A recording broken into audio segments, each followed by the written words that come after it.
Hey guys, I hope you guys are doing well and have a lovely day, evening, morning, wherever you guys are.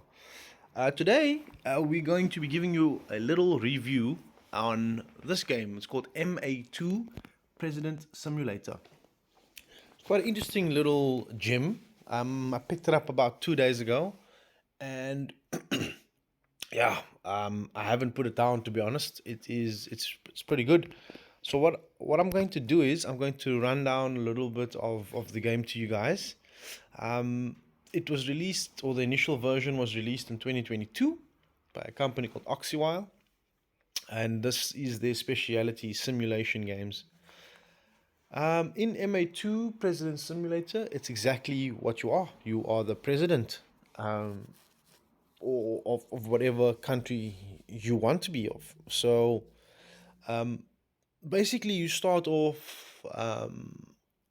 Yeah, you start off the game, right? The game runs with gold. So obviously, gold is one of the most important things in the game. You basically make purchases with gold, and you fund your wars with gold.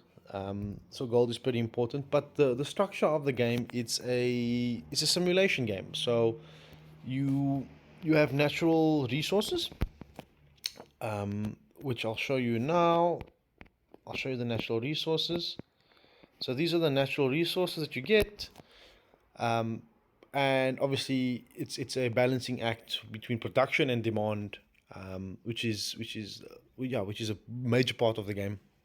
So all of these things is what your people need of your country in order to survive.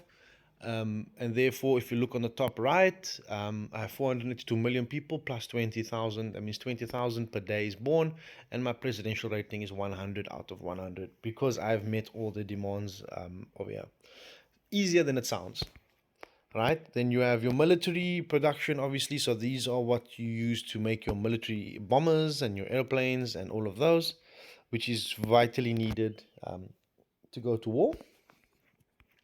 And then you have your natural resources, which is mined from your country: wood, concrete, oil, iron, aluminum, rubber, and uranium. So all of these are natural resources. So if the country you start in does not have this natural resources or one of these, you cannot mine it, unfortunately. Which then brings me to the next part of the game, which is that full-on trading system, where you can buy, excuse me, you can buy and you can sell anything. Yeah, anything you don't have, you can buy and sell. Um, and this is two countries, obviously. So basically, if you look at this, right, you can only buy or buy and sell from a country that you have a trade agreement with. And to set up a trade agreement, you need to have an embassy in their country and then offer or present a trade agreement to them.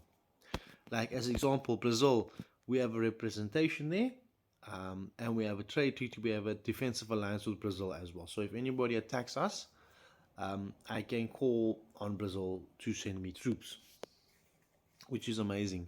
So there's a full-on diplomacy system in this entire game, which is probably the best on mobile I've ever seen. There's a large array of things you can do. Um, so as you know, so you can set up embassies, make defensive alliances, make trade treaties, research contracts to help you with research.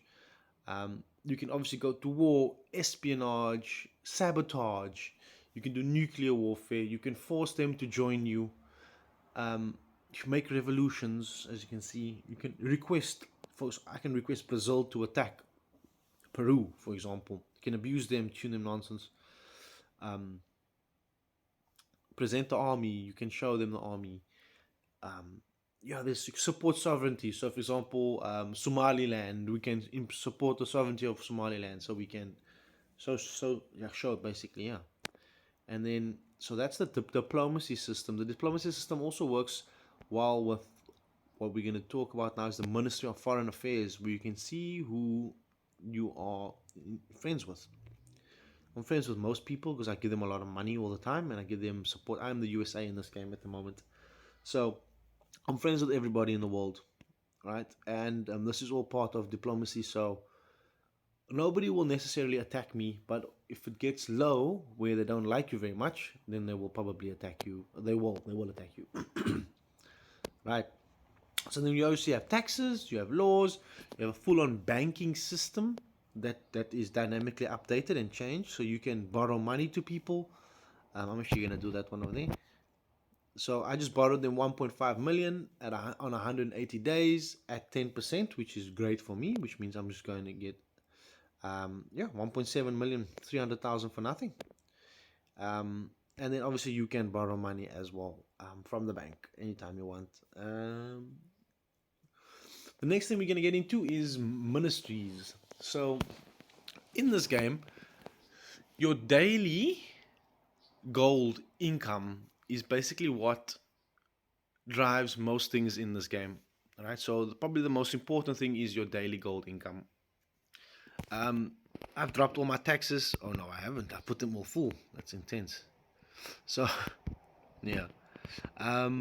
So ministries use gold. So as you can see, 300 per day. That takes 300 from my budget per day for preschool education, as example.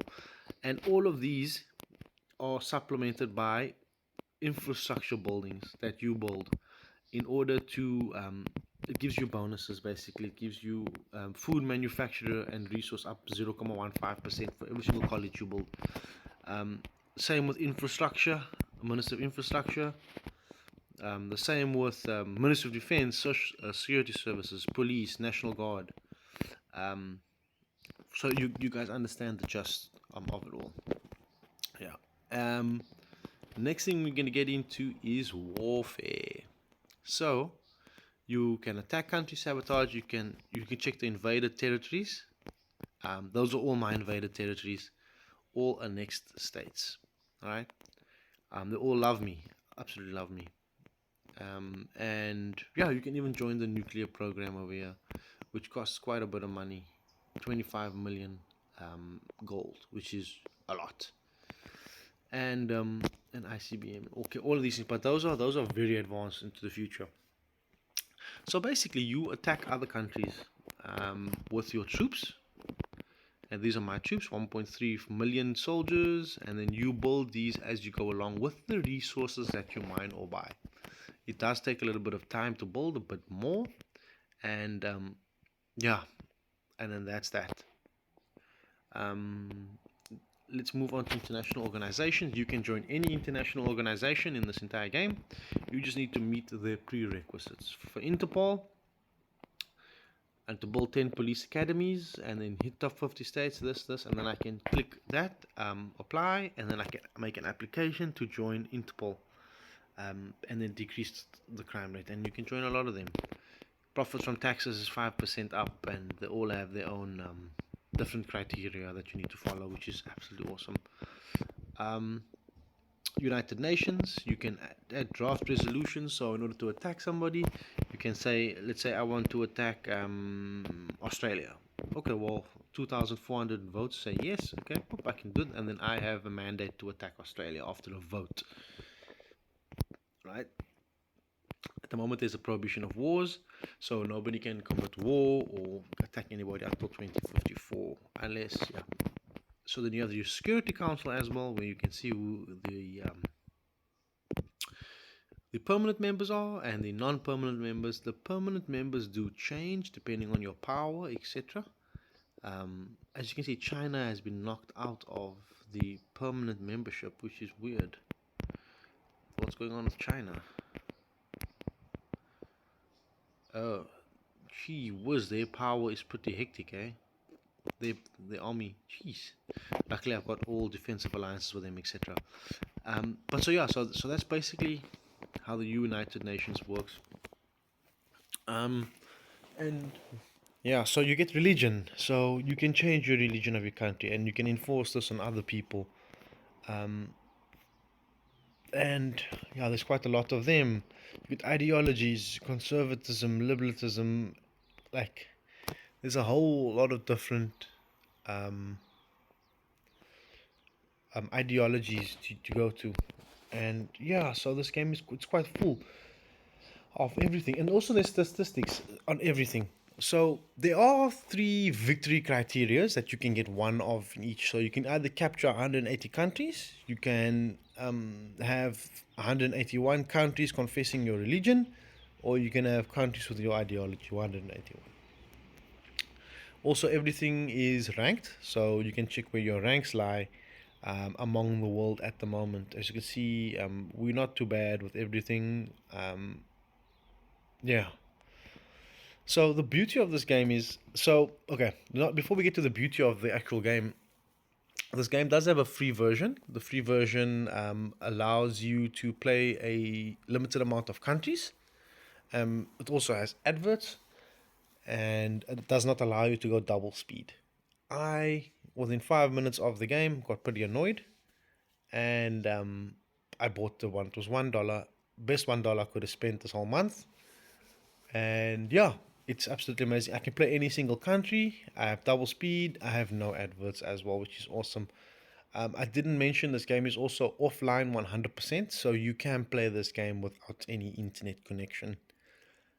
Oh, I forgot about it. There's a full research system as well that you can research. Yeah, it's like I'm not going to get into it. I'm just going to say there's a research system. Go have a look at it. It's absolutely awesome. The messaging system is pretty good as well, straightforward. Yeah, people ask you, like, they're asking for 184,000 tons of meat.